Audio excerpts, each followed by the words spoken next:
এদিকে আজ নওগাঁর 7 জনের একসাথে জানাজা হবে। মরদেহ রাখা হয়েছে আত্রাই থানা চত্বরে। এখান থেকে নেওয়া হবে মোল্লা আজাদ মেমোরিয়াল কলেজ মাঠে। এ নিয়ে আরো বিস্তারিত জানবো। নওগাঁ থেকে আমাদের সাথে যুক্ত হচ্ছেন সহকর্মী হারুনুর রশিদ চৌধুরী। হারুন, থানা চত্বর থেকে কি মরদেহ নেওয়া হয়েছে কিনা, জানাজা কখন হবে জানাবেন বিস্তারিত। না, এখন পর্যন্ত আসলে এই আত্রাই যে থানা চত্বর আছে এখানেই সেই মৃতদেহগুলো রাখা হয়েছে ফ্রিজিং গাড়িতে করে। যতটুকু জানা যাচ্ছে যে আজকে গত রাত প্রায় 1টা থেকে 1:30টার সময় এই মৃতদেহগুলো আসলে এই থানা চত্বরে এসে পৌঁছায় এবং এখানে আসলে সারা রাত ছিল। এইখান থেকে জানাজা যে এখানে হবে মোল্লা আজাদ মেমোরিয়াল যে কলেজ মাঠের কথা বলা হচ্ছে সেটি মাত্র 1/2 কিলোমিটার দূরে। সেইখানে এই জানাজাটি অনুষ্ঠিত হবে। উপজেলা প্রশাসন যেটি বলছে যে আজকে সকাল 10টা নাগাদ এই জানাজা শুরু হবার কথা। সেখানে প্রশাসনের ঊর্ধ্বতন কর্মকর্তা যারা নিহত হয়েছেন সেই পরিবারের যারা সদস্য আছেন তারা সহ আশপাশে যারা গণ্যমান্য ব্যক্তি আছেন সকলে আসলে উপস্থিত থাকবার কথা রয়েছে এবং গতকালকে থেকে এই পুরো এলাকাতে মাইকিংও করা হয়েছে এই জানাজার সময়সূচি জানিয়ে প্রশাসনের পক্ষ থেকে। সবচেয়ে বড় কথা হচ্ছে যেহেতু প্রত্যেকটাই আসলে টকবগে যুবক, একদমই তরুণ, উপার্জনের উপর আসলে নির্ভর করছিল শেষ দিন পর্যন্ত, যার কারণে তারা একদম নিঃস্ব হয়েছেন। আমরা চ্যানেল 24-এর মাধ্যমে এর আগে একটি প্রতিবেদনে বলছিলাম যে প্রত্যেকে আসলে ঋণের বোঝা মাথায় নিয়েই আসলে মৃত্যুবরণ করলেন। সুতরাং সেই ঋণগুলো আসলে এখন কিভাবে পরিশোধ হবে এটি কিন্তু পরিবারের সবচাইতে এখন বড় দুশ্চিন্তার বিষয়। এমন একটি পরিবার আছে যে পরিবারে আসলে 2 জন মারা গেছেন, 2 জন সন্তান ছিলেন, 2 জনে মারা গেছেন।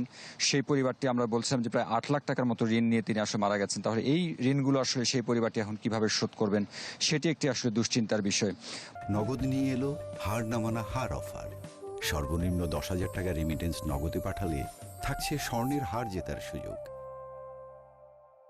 বলা হচ্ছে যে জানাজা শেষ হবার পরে সংশ্লিষ্ট পরিবারগুলো আসে তাদের কাছে, তাদের হাতে এই মৃতদেহগুলো তুলে দেওয়া হবে এবং তাদের যে নিজ নিজ যে গ্রাম আছে সেই গ্রামগুলোতে কিন্তু দাফন কাফনের যে আনুষ্ঠানিকতাগুলো আছে সেগুলো করা হবে।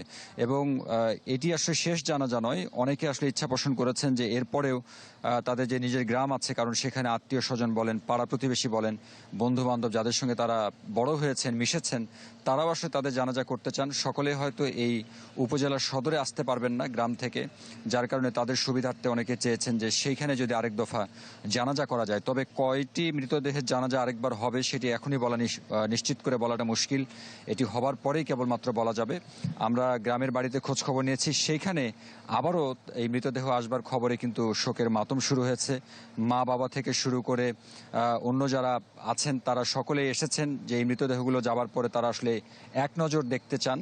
তবে প্রশাসনের পক্ষ থেকে যতটুকু জানা যাচ্ছে যে অনেক মৃতদেহ আসলে শরীরের যে সঠিক যে অবয়ব সেটিও আসলে বুঝে ওঠাটা মুশকিল, যার কারণে কতটুকু আসলে চিনে ওঠা যাবে সেটিও একটি বিষয়। পাশাপাশি এখানকার যারা পরিবার আছে তারা একদমই সরকারের দৃষ্টি আকর্ষণ করেছে যে শুধুমাত্র এই আপৎকালীন সময় নয়, পুরো সময়কালে যাতে পরিবারগুলো ঘুরে দাঁড়াতে পারে।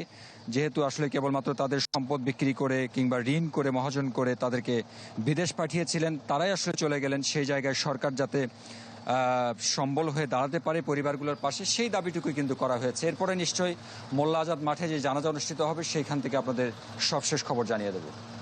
জি, ধন্যবাদ আপনাকে। দর্শক, নওগাঁ থেকে সহকর্মী হারুনুর রশিদ চৌধুরী আমাদের সাথে যুক্ত হয়েছিলেন।